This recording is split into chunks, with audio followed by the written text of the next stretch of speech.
ازاي نقدر نستعلم عن حالة البطاقة المدنية في الكويت بالرقم المدني او رقم الايصال؟ هو ده اللي هنتعرف عليه من خلال الفيديو بتاعنا النهاردة.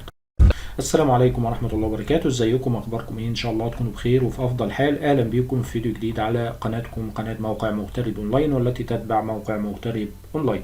في البداية بنروح على موقع الهيئة العامة للمعلومات المدنية، هسيب لكم الرابط بتاعه في وصف الفيديو في اول تعليق ان شاء الله.